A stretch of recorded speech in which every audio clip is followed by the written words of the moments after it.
Hello, everyone. My name is Laura Villalobos, WeSys Community Manager, and I would like to welcome you to this WeSys webinar with LinkedIn on the topic of LinkedIn's journey to building a successful bug bounty program, insight, and learnings. But before we start, I'd like to introduce you a little bit more about the WeSys organization. We often go by our acronym WeSys, as in Ween Sisters, because that's exactly what we are, a global cyber sisterhood. We are a 501c3 with over 7.5 members in 70 countries. WeSys is a premier organization with global reach dedicated to bring together women in cyber. Our mission is to recruit, retain, and advance women in cybersecurity. All of our programs and initiatives are made possible by our supporting strategic partners such as Microsoft. We have our professional affiliate, student chapters, equity advocacy committee, mentor-mentee program, speaker bureau, job board, and so much more. You can view our training programs and initiatives on our website at wesis.org to learn more about different ways to get involved with the WeSys community. We all of our Wonder initiatives to our strategic partners, our tier one partners being Alchemine, Amazon, Battelle, Bloomberg, Carnegie Mellon University Software Engineering Institute, Cisco, Fortinet, Google, Lockheed Martin, Meta, Microsoft, Optum, India National Lab, and SentinelOne. Reminder to ask questions throughout the webinar. You can put them in the chat and the presenter will answer them at the end. We have our expert here today and they look forward to hearing from you. If you haven't done so already, be sure to subscribe to our WeSys newsletter at wesis.org to stay up to date on upcoming WeSys events and trainings. And with us today, we have Surbhi Jain and Amin Mal from LinkedIn on the topic of LinkedIn's journey to building a successful bug bounty program, insight, and learning. Thank you, Laura. Hi, everyone. Welcome to this VC's webinar. I am Surbhi Jain, a security program manager at LinkedIn. I've been at LinkedIn for over 3 years now, leading multiple security programs. Before LinkedIn, I've been at Twitter, VMware, Symantec, in various Eng and TPM roles. One of the things that we ask in introductions here at LinkedIn is what's something that's not on your LinkedIn profile? So, a little bit about myself. I'm a wife, mom, woman in tech, woman of color who loves to hike, dance, hang out with friends, and recently wordle a lot. I'm going to hand it over to Amin, my co presenter today, to introduce himself. And Amin, don't forget to share something that's not on your LinkedIn profile. Hello, everyone. Thanks for the introduction, Survey. My name's Amin. I'm on the product security team at LinkedIn. I've been with LinkedIn for about 3.5 years now. And prior to LinkedIn, I was working in security also at a startup, as well as some security consulting, and then also doing some bug bounty hunting for a few years as well. And something not on my LinkedIn profile is my first job. It was a little league umpire for baseball when I was in high school. So that was fun back at the time to, work with some younger kids and then also have some overly involved parents that like to argue a lot. So as a teenager, that was fun. Cool. Thank you. I did not know that about you. All right. So, by the end of our talk today, we hope that you will learn about our bug bounty program, our journey, some of our success metrics, and how can you get into the bug bounty space. All right. So, what is the bug bounty program? Also called a vulnerability rewards program, they are a crowdsourcing initiative that rewards ethical hackers for discovery and reporting bugs, especially security related bugs. But there may be bug bounty programs focused on design or functionality related bugs as well. The bug bounty programs are often created to supplement internal testing efforts. They help companies tap into external talent while increasing their security coverage. The cost to pay out a bounty is much cheaper than managing a security incident due to the same vulnerability later on. Overall, companies get good PR via bug bounty programs, which implies a mature security setup and intent. LinkedIn's Bug Bounty program was launched as an invite only program in October 2014. Mostly grew out of our engagement with security researchers via our security mailing lists and interactions with our security teams one on one. The program is hosted on HackerOne. HackerOne is essentially a security platform that connects companies like us with pen testers and security researchers across the globe. Along with an end-to-end report life cycles, they facilitate bounty payouts, initial triages, etc., etc. Here are some program highlights for the first 6 years of our program. We received almost 200 valid submissions, which means actual security defects. We paid somewhere around more than $210,000 in those, first 6 years of the program, and our bounty budgets per year were about $25,000.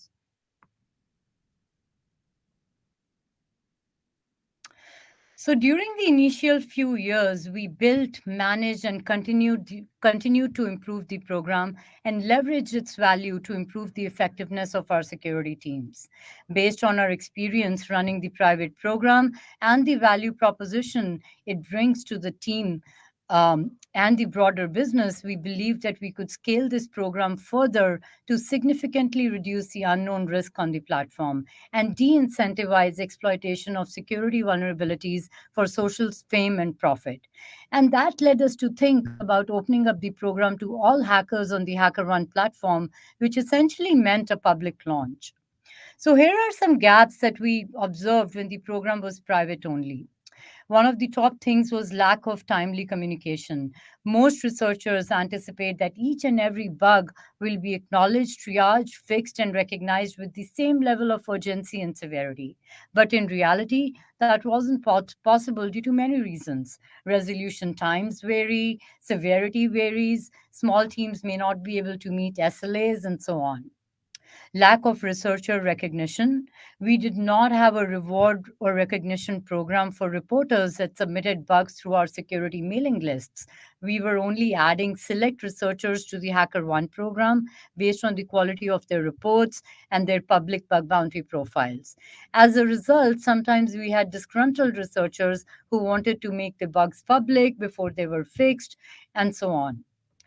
Scaling for many reports. We were lacking a dedicated team for the first line of triage for all incoming external reports, following strict SLAs, triaging every external vulnerability, etc. Communication and relationships. Due to lack of time and resources to foster relationships with the bug bounty community, our communication was at times robotic and impersonal. Researchers prefer honest, transparent, and friendly communication with security teams and much prefer real written responses as opposed to canned automated responses.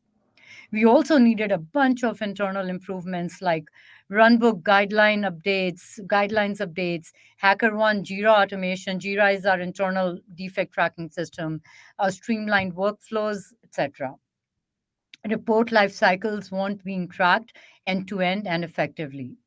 With taking the program public, we wanted to achieve the following outcomes. The topmost being improved test coverage. With our continuous development life cycles, we should assume that some vulnerabilities will slip into production from time to time and build safety nets to be able to detect such issues quickly. By opening up the bug bounty program to public, we could effectively improve our test coverage through healthy gamifications, basically quicker mean time to detect latent vulnerabilities. So researchers around the world would have an incentive to be the first to report a vulnerability in exchange for monetary and reputation benefits. Broader skill set, latest and greatest tools and techniques. By not limiting the researchers who can participate in the program, we can effectively increase the potential for clever and innovative ways to circumvent our security controls. Continuous 24 by 7 manual validation of security vulnerabilities from researchers across the globe. Increased scope of testing to cover any neglected systems and areas where our internal teams do not have the bandwidth to focus on. De-incentivize exploitation of vulnerabilities for fame and profit. So by opening up our private bug bounty program to everyone and paying competitively for the discovered vulnerabilities, we could effectively de-incentivize selling or exploitation of these vulnerabilities. Focus on bigger and better problems. We could leverage a public bug bounty with a higher confidence than with a private bug bounty and allow for our internal security teams to focus on solving more complex problems. increase presence and reputation within the industry. Having a bug bounty program is one of the few ways the security community can directly communicate with LinkedIn's InfoSec team. By fostering this relationship and increasing our reputation as a knowledgeable, fair, and overall pleasant experience and team, we will increase the likelihood of being able to demonstrate LinkedIn as a desirable place for a security career. Fair and clearly defined rewards. One major issue in our vulnerability disclosure process was the ability to assign fair and clearly defined rewards for researcher contributions. By being able to publish our guidelines clearly through a public program that is fair and transparent for all participants, we could greatly improve the current process, which was a bad experience for all involved. We spent almost 2 years to scale the program and finally launched the program to all hackers available on HackerOne in May 2022. So this is actually a perfect time for this presentation because we are very close to our first anniversary of the public launch. Having said that, the road to a public program was not a binary on and off switch. It required defining many processes and improvements to the current program during the control launch phase, as well as a steady incline towards the finish line. There were multiple updates in terms of people, processes, and technology that led to the public launch. Highlights being updates to our intake and triage processes. We hired HackerOne triage team as our first line of triage to improve the signal to noise ratio for the LinkedIn team. We defined and committed to set SLAs for the program, including bounty payouts within 7 business days of a report being triaged. Expanded our bounty budget to $150,000 per year.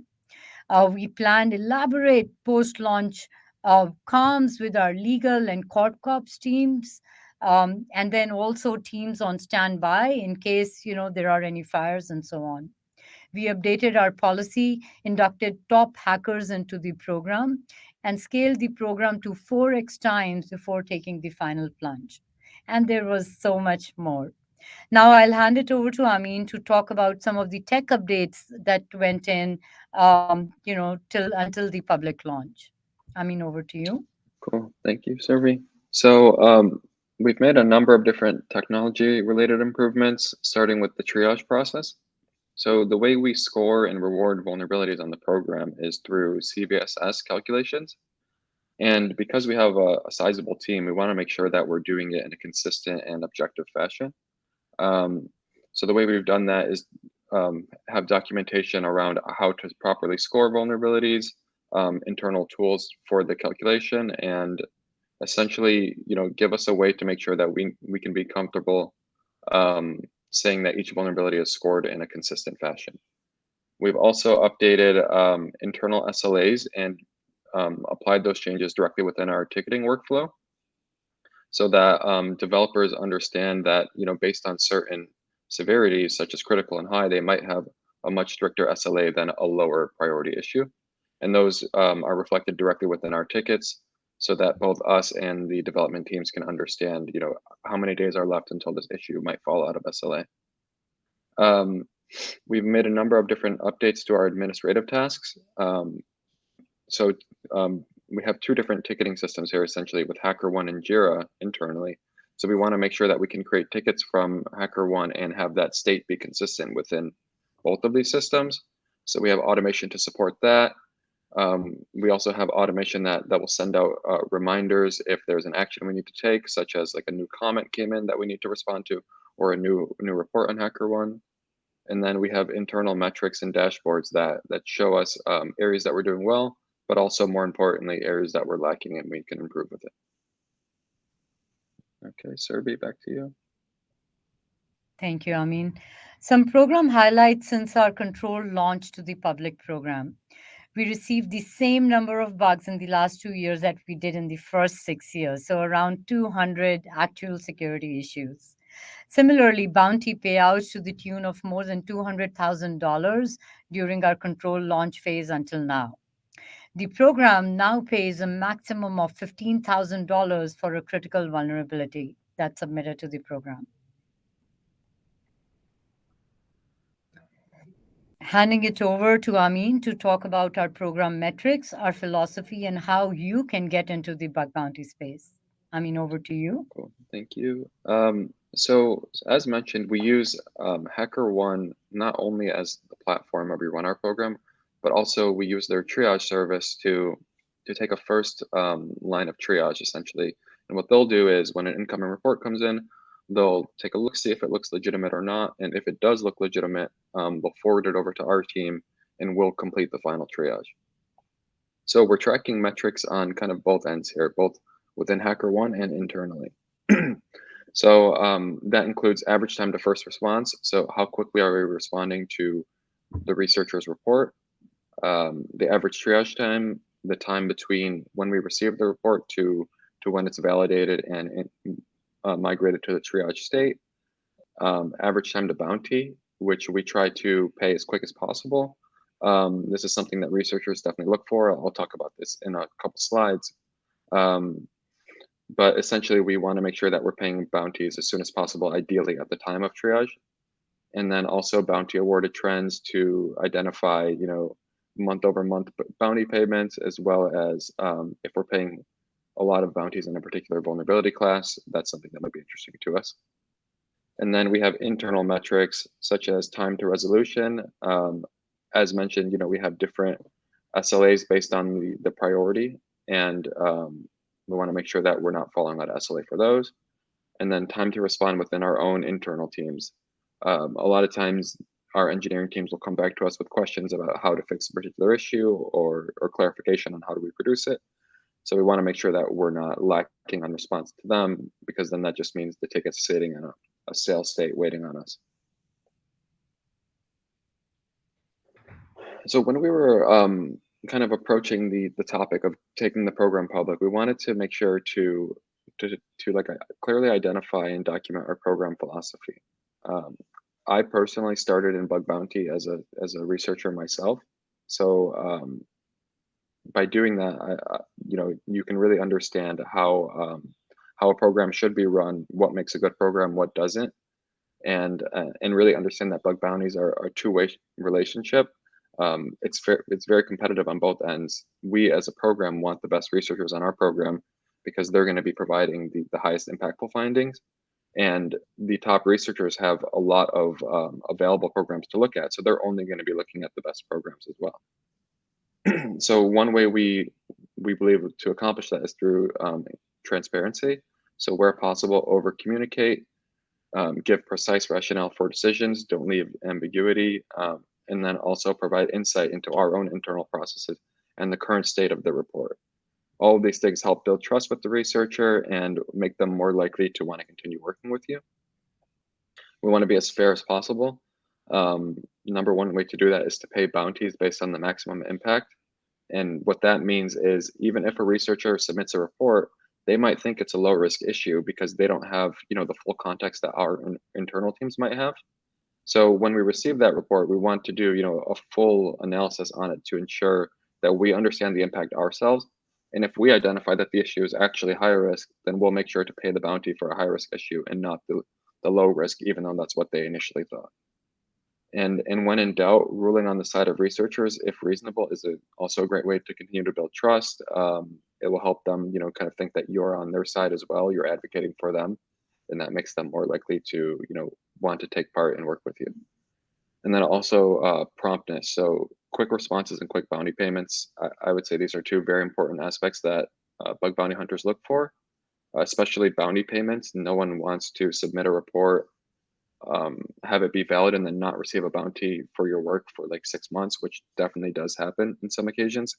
And also quick responses. We want to make sure that if someone asks us a question or if they send us a report, it's not just sitting in our queue for weeks on end, because that's just a bad experience. So if you're want to be started in bug bounty either as a researcher or as a program manager, I actually do believe that trying bug bounty hunting yourself is going to benefit you in both of these cases. Benefits as a researcher, it's a great learning experience. Even if you don't find bounties or find valid security issues, you're going to be learning a lot about how technology is working together, how to identify security issues. It's a great experience for your resume, even. Employers look at this skill favorably. I could say that personally from experience, that's true for me. When I was interviewing with LinkedIn and other companies, this is one of the number one questions I continued to get was talking about my bug bounty experience.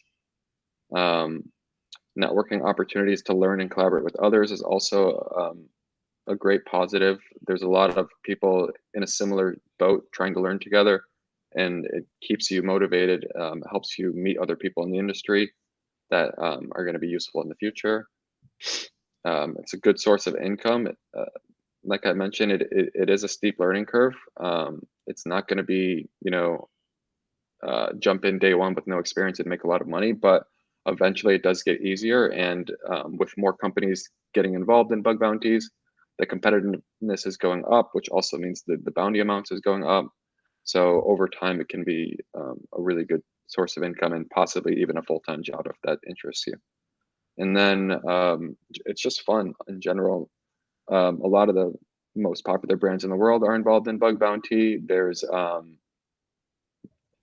And it's fun really to hack on uh, companies and websites that you're familiar with that and just identify and continue learning. And then benefits as a program manager. So understanding the researcher side of bug bounties and empathizing with their pain points is probably the biggest benefit. You can really improve the way your program runs just by understanding what's frustrating as a security researcher and then adjusting accordingly. And then building rapport with the researcher community is also important. I've met a lot of friends through Bug Bounty that also work at other tech companies and their AppSec teams, and they're more likely to look at LinkedIn's program because they know me and they understand that we're probably doing things the right way. So how can you get started in bug bounties? So again, definitely a steep learning curve, but it does get easier. I would recommend starting with technical foundations and not just jumping into penetration testing if you don't have that experience yet. So what technical foundations means is understanding how applications work, maybe even trying to build sample web applications yourself. Um, this is the route that I also took the second time around. So the first time around, I didn't do this. I tried to jump straight into bug bounty without the necessary knowledge. It didn't go well. I stopped for about a year or so, and then eventually started going back to technical foundations. And then the second time around, I found that to be incredibly helpful. So once you're there, familiarize yourself with the common web application vulnerabilities, such as the OWASP Top 10. There's a lot of free training resources that you can use to help you with these, such as Hacker 101 from HackerOne, as well as Portswigger Web Security Academy. These two examples have different labs and write-ups that you can look through to test your knowledge and identify security vulnerabilities in real-world environments. Reading other disclosed reports as well as bug bounty write-ups. A lot of the top bug bounty hunters will publish blogs and disclose their reports to give you an understanding of how they look at issues, how they identify them, and think things through. It's really beneficial. Participating in Capture the Flag CTF competitions, both those two training resources that I mentioned above do this very well. They give you lab exercises that you can test in real time. And then joining different communities on Twitter or on Discord, there's a lot of people in a similar boat trying to learn, and learning together and meeting new people is really what's going to keep you motivated, in my opinion. And yeah, so back to you, Serby, for some fun facts. Thank you, Amin. All right, so here are some fun facts that we wanted to share with you guys. 92% of ethical hackers say they can find vulnerabilities that the common scanners can't. Try to hack, a 19-year-old security researcher from Argentina was the first person to reach $1 million in bounties on HackerOne. LinkedIn has received valid vulnerabilities from researchers as young as 16 years old. So, yeah, anyone can do it. All right. So before we close on the presentation, we did want to share some references with you guys. If you guys want to check out the LinkedIn program on HackerOne, there's a link over here. Also, a couple of externally available blogs that we've published in the last few years. We are also planning to publish a first year anniversary blog for 1 year to our public launch very soon, around May and early June timeframe. So definitely keep a lookout for that. Other than that, there are some links over here to learn and get into the security researcher space if that's something that interests you. And then again, there's just a ton of resources available online if you just do a search. All right, that brings us to the end of our presentation. We truly, truly appreciate you guys taking out the time to listen to us today. We do have a time to take some questions. So if you guys, have any questions, feel free to ask in the on the questions thread. I do see one question here. Um, how do you get involved and what is the experience level? I mean, did you want to add more color to that? Sure, sounds good. So, good question. So, really, the experience level can be really anything. So, um, it's possible to start from scratch, kind of like what I was trying to get at. So if you are starting from scratch with no experience, then you would need to kind of, in my opinion, revisit those technical foundations and start learning things before security, right? So learning how applications work, how the different if you're interested in web applications or mobile or whatever you're interested in, start learning how those work at a technical level, and then jumping into to more of how to identify security issues within them. I think that's really going to be the best route so that you're not in a frustrating position where you know what some certain security vulnerabilities are, but you don't necessarily know how to identify them in different scenarios.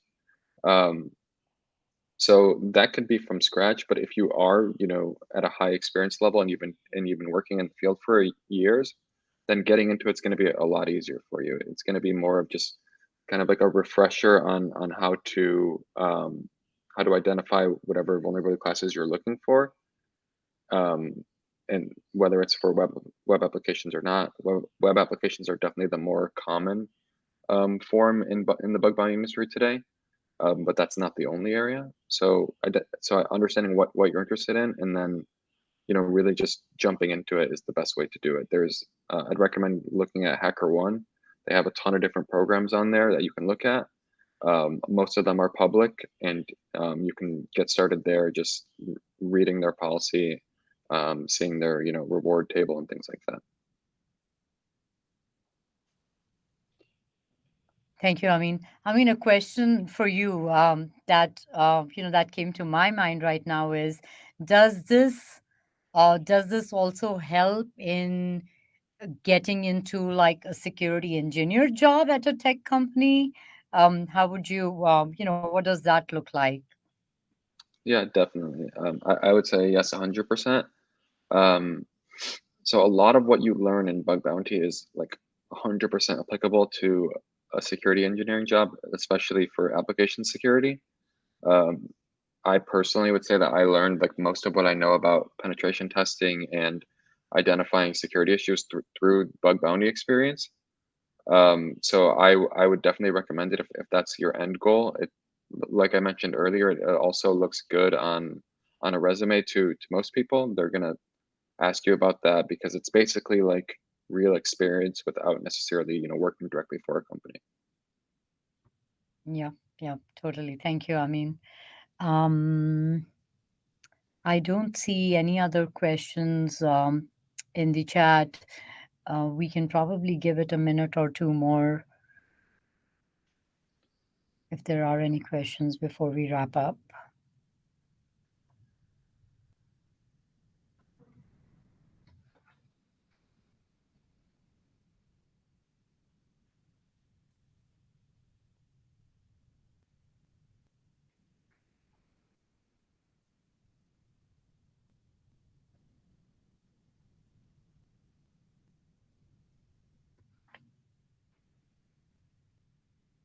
Okay. Looks like this brings us to the close for this webinar. Thank you guys. Thank you for joining in. Um, Laura, over to you.